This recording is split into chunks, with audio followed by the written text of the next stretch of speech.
What are you doing? Hmm? What are you doing? Nothing. Me? Just hanging around. Well, what's up guys, this is your boy Christopher, and today, since Zelda is coming out with Breath of the Wild 2, I'm a big Zelda fan. I mean, I love my Steam Deck and I love my PlayStation 5, but I still love Nintendo. It might not seem like it because I don't do a lot of Nintendo videos, but my favorite game of all time, definitely Zelda. Since Breath of the Wild 2 is coming out, I wanted to talk about my favorite Zelda games of all time. Let's get into it. So coming in at number 5, Wind Waker. Now, Wind Waker came out in March 2023.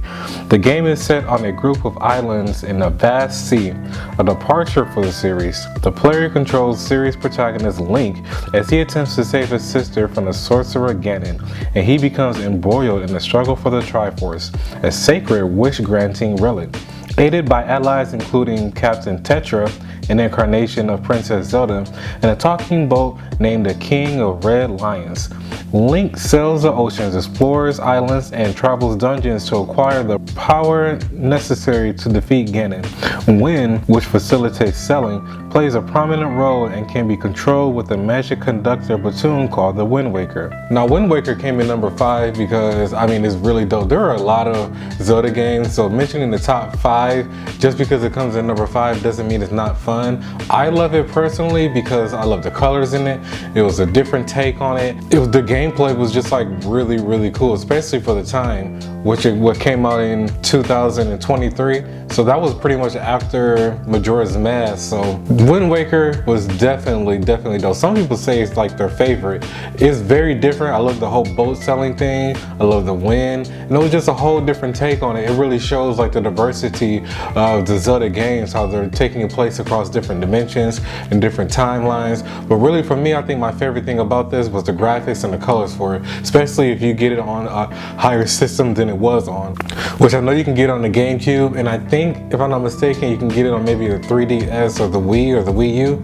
Don't quote me, but definitely a good game. If you haven't checked it out, I'm sure you have if you're a Zelda fan, but if you haven't, check it out. It's really freaking dope. Coming in at number 4, Breath of the Wild. Breath of the Wild is definitely one of the dopest Zelda games out there. One of the most recent. It came out in 2017 for the Switch. I played it on the Wii U. The Legend of Zelda Breath of the Wild is a 2017 action-adventure game developed by Nintendo for the Nintendo Switch and Wii U.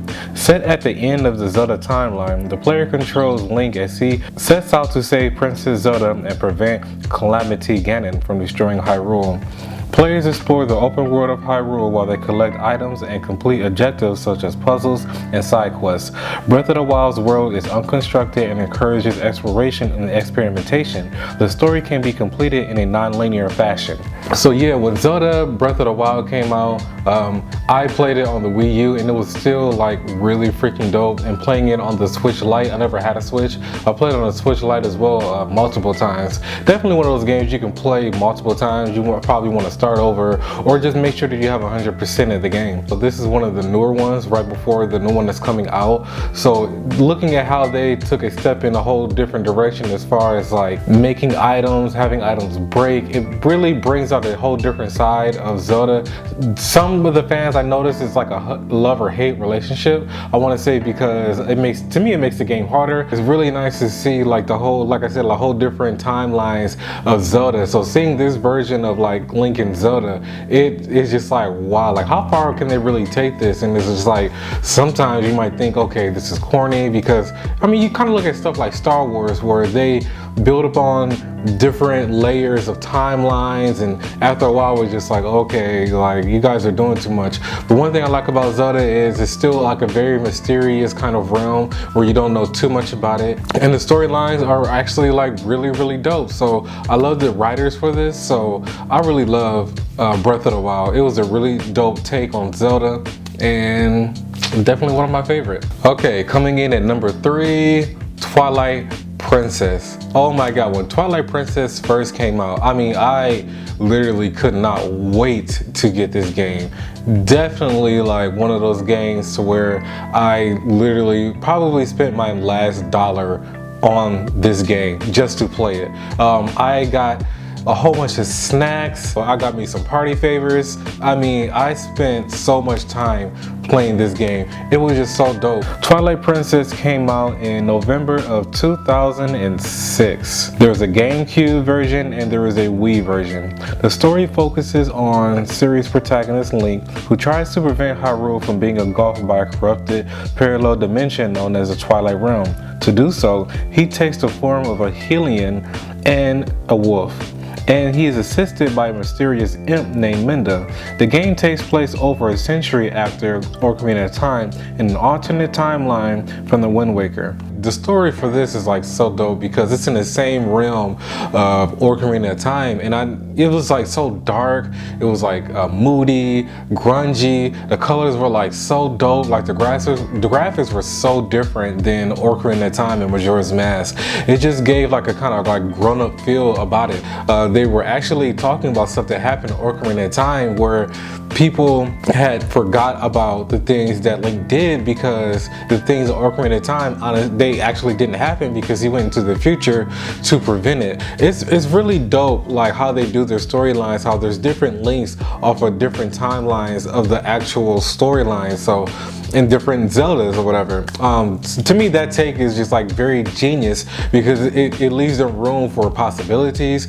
They don't have to do the same thing over and over, and it really proved that in Twilight Princess and how you can change into a wolf. I mean, like I said, I love the grungy feel of it, the music, everything was just like totally different than the realm. I mean, I started playing Zelda games or Ocarina of Time when it first came out. Twilight Princess was, compared to that, was just like, wow, like they're really creative. Like I really love that about the people who made Zelda. That game is just like it's mind-blowing. It's a tearjerker too. It's really a tearjerker. It'll get you emotional. I love Zelda, so bear with me. Coming in at number 2, Majora's freaking Mask. Majora's Mask. Majora's Mask, like the storyline was so great because it came from Ocarina of Time. Same timeline. I love the whole thing about the mask, the Skull Kid. It was a very sad story if you actually break it down. If you have to, I would definitely suggest you play Ocarina of Time first before you play Majora's Mask, because it'll get you set up for that. Zelda Majora's Mask was on a Nintendo 64 and came out in the year 2000. The story of Majora's Mask takes place 2 months after the events of Ocarina of Time. It follows Link, who on a personal quest ends up in Termina, a world parallel to Hyrule. Upon reaching Termina, Link learns that the world is in danger as the moon will fall into the world in 3 days and becomes embroiled in a quest to prevent the end of the world. Yeah, the whole thing with the moon falling into the earth, time, how you can change time and do different things on different days just so you can progress in the game. It was hard at first because it's like, okay, how are you gonna play this game in like 3 days and you have to reset? It's one of those games at the time. I think now they have it a little bit better because they have it on the 3DS to make it more easier as far as that. Like you can save at certain places more often than the original. The original on 64 is the one that I recommend that people play. It's harder, it's dope. I love the grungy feel of the Nintendo 64 as well. So I mean, hey, I'm old school, and I really love how you can change characters with different masks. If you guys haven't checked it out, even if you're not a Zelda fan, I definitely recommend you play that one. Coming in at number 1, I'm pretty sure you have guessed it. It is Ocarina of Time. Ocarina of Time is definitely like the foundation for me for Zelda as far as like getting into the Zelda console version of games. That game is sad, it's uplifting, the story is just great, the colors at the time was great. It was it's the epitome of an adventure game. Ocarina of Time is a fantasy action adventure game set in an expansive environment. The player controls Link from a third-person perspective in the 3-dimensional world. Link primarily fights with a sword and shield, but also can use other weapons such as projectiles, bombs, and magic spells. If I'm not mistaken, I think this was like the first 3D version of Link that they probably ever made, because I mean 1998, before that you have Link's Awakening and all the other Super Nintendo and Game Boy Zelda games. That's where they originated from. So this was like probably the first 3D version of Zelda, and just seeing like how Ocarina of Time has grown upon Breath of the Wild, even seeing gameplay of Breath of the Wild 2 is just like amazing how far they have took this and how really good the game has progressed, because there were some games on here that I didn't mention, like Skyward Sword. Definitely a really dope game.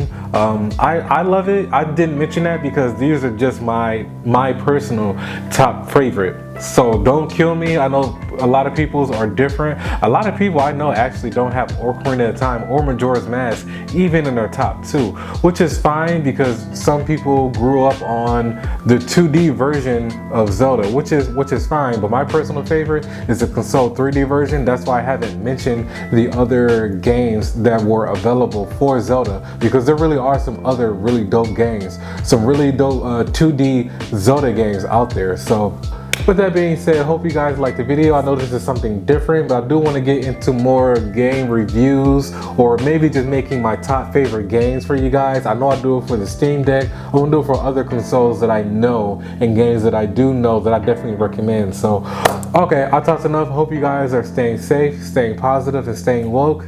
And on that note, adios, peace. Hey, you. You're finally awake. You were trying to cross the border, right?